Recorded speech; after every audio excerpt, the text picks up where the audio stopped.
It's the engine that's burning inside. We're breaking down the walls in your head, leaving all your doubts for dead. It's time to come alive, Sport Rewired. Come on, Sport Rewired. Welcome to Sport Rewired. Wow. I'm here today to give my honest reaction to what I've just seen with England versus Norway. My voice has gone. What an incredible match. England are through to the semi-finals after an absolute battle in Miami.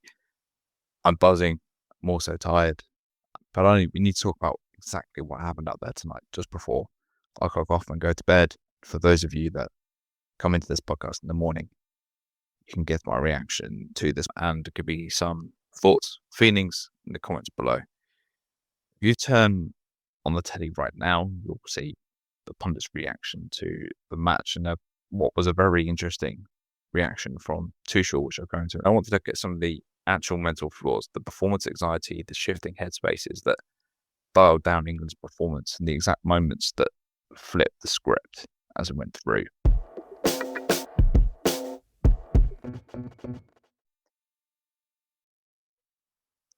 First, and to be honest, you could see the first Norway goal coming a mile off. It was way before John Stones ever lost possession. The England mentality completely shifted during the 23rd minute. Hydration break. They lost focus. They lost concentration. It was mentioned about the hydration break by the commentators. Tuchel, he went over and he spoke to Jude and absolutely no one else. There was no team huddle. There was no talking between the players. They were stood around, they were having a drink, as you would expect, in hydration break. But that completely took them out of the flow of the game. England are completely wasting these hydration breaks. They aren't doing anything with them to maintain their performance. It causes a massive disruption to the brain's internal pacing model. They're putting themselves under stress immediately after these breaks. Norway are instantly jumping on it as well. They're detecting it throughout that match, and it led to an immediate wave of anxiety on the pitch from every single England player. So let's break this down of what happened after that drinks break. In the 32nd minute, we're tentative. England are nervous. They're passing around England's own box, and it has to be cleaned up by Pickford because the Norway part press is actively hijacking England's decision making. Straight after that, Haaland wins a strong header and he scores. A clear lapse of concentration, the total lost momentum. It's a classic performance anxiety. Soon after that, under the stress of being 1-0 down, the deficit decision making are multiplying. Norway's players are literally celebrating winning a free kick in their own half. They're feeding off of our panic. They can sense that we are struggling, followed by another clear chance from the sloppy play out of the back as well. John Stones then takes a heavy touch, defending Haaland, and concedes a throw-in. And we look like we're completely wavering under the pressure. Jude himself then tries a big-ticket, highly risky pass to find Harry Kane. It loses the ball. Norway counter 2-on-1, and they absolutely should have scored. Curiously, none of the pundits ever mentioned that massive mistake on the half-time analysis. Harry Kane, throughout the match, seemed to have beef for the referee. He goes down again and again and again looking for soft fouls. For me, he was anonymous in this match, and it looked like he was in a mindset of pure desperation. And it doesn't help the team's headspace, quite frankly, seeing their captain on the floor far too easily. He was uninvolved, spent more time complaining to the referee than actually influencing the play. He was more focused on complaining to the referee than actually being influenced by the game that was happening around him. And indeed, his was effectively the standing leader on the pitch, Jude Bellingham. Then in the 46th minute, let's get on to Jude Bellingham. He delivers some absolute brilliance from nowhere. Watch his headspace. If you see the highlights, take a look back. He shook off that previous risky pass. He didn't dwell on that mistake that led to Norway's counter. Instead of shrinking, he used that mistake as fuel to find something to pick up the team. That's just pure drive. It's desire. It's belief in himself. that he is the man. He has the arrogance about him to almost have in his own head, I am the match winner. I'm taking this on myself. Instead of running off to celebrate himself as well when he scored that goal to make it 1-1, he immediately goes around high-fiving all of his teammates. He's geeing them all up. Pure leadership on the pitch, and it's wonderful to see. The psychological impact was instant as well, by the way. The Norway manager, he completely lost his discipline on the touchline. You probably all saw the shot of him throwing a water bottle. That doesn't help his team, doesn't help his state of mind or his tactical decision-making. By the 48th minute, when Kane scores a goal that was marginally offside, you could see Norway looking totally lethargic. Their body language has shifted after seeing that equaliser. Even seeing that one that's been disallowed, they were struggling, entirely deflated after the high end of that goal that they had and the immediate down of conceding right before the break.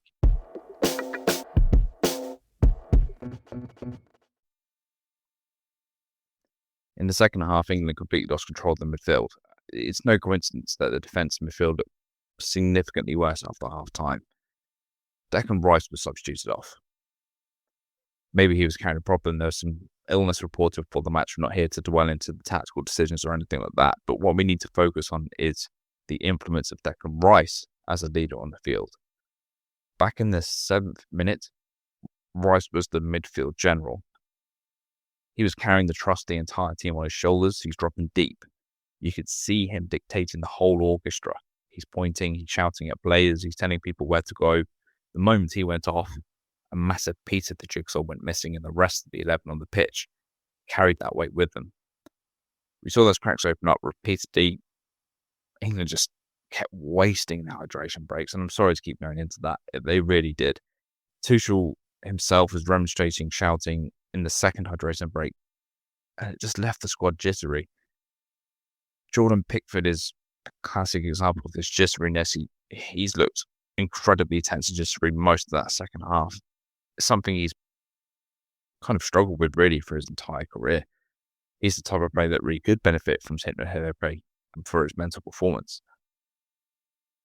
During massive high-stress disruptions like the chaotic 98th minute VAR penalty check, players desperately need some simple mindfulness, some simple exercises, some hypnotherapy interventions just to keep their mental baseline in check and to stay calm instead of letting the flow of the game fracture the headspace. That brings us to the winning goal. In the 92nd minute, Jude pops up again. Look at why it happened. Again, you won't see this in the analysis on the television. The core reason that goal went in is because the Norway players collectively stopped playing to complain to the referee about a foul in the build-up. That exact lapse of concentration and loss of discipline completely cost them their World Cup, their chances in the tournament, their chances of staying in the tournament. And we see it all the time in football. Failing to play to the whistle because you're caught up in a sense of injustice while the other team is playing on, and you get punished. Not only, of course, does it mean you switch off in inverted commas from the game, you're not focused on what's going on around you. You're detached from the reality of the situation. And that's something else that can, of course, be helped with going forward for the Norway team. And I hope they learn from it. I hope many people learn from it in football. The lesson from this is, of course, whether you're on the football pitch or managing a team in business, unexpected breaks, disruptions, perceived injustices are going to test you. If your team doesn't know how to set a collective anchor during a crisis, they will slip into a fear of failure. They'll start looking for excuses. They'll stop executing the game plan. Stop managing just a physical output. Start looking at the headspace of your team. A final note from this crazy game, by the way, and I am just simply buzzing that we've got a semi-final coming up. Who knows, against Argentina or Switzerland. Either way, I think it's going to be a tense affair.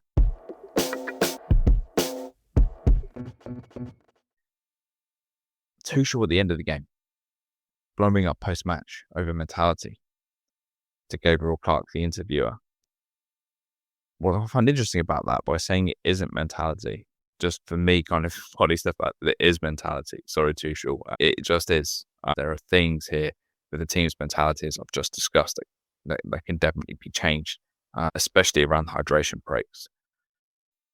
By Tuchel blowing up at the end, there's a lot of emotion, of course, in the game, but that for me demonstrates that it is all about mentality. He's saying they just need to be better in terms of their performance. They have all the talent on the field.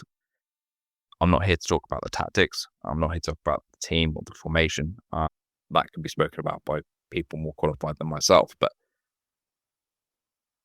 there is room for improvement with this team's mentality. That, I think, is all my thoughts for this evening. I'm going to go to bed now and try and get some sleep in the heat. I'm Grant Wyeth, and this is Sport Rewired. If you want to build an unshakable mental baseline for your high performance, as always, drop me a direct message, send me an email at hello@grantingprogress.com, or subscribe to my Substack, subscribe to Spotify. Leave me a review, leave me a comment. Make sure you're locked in. More episodes are coming up. Really looking forward to the future. Thank you all for your ready support as well. Have a great day. Take care. See you next time.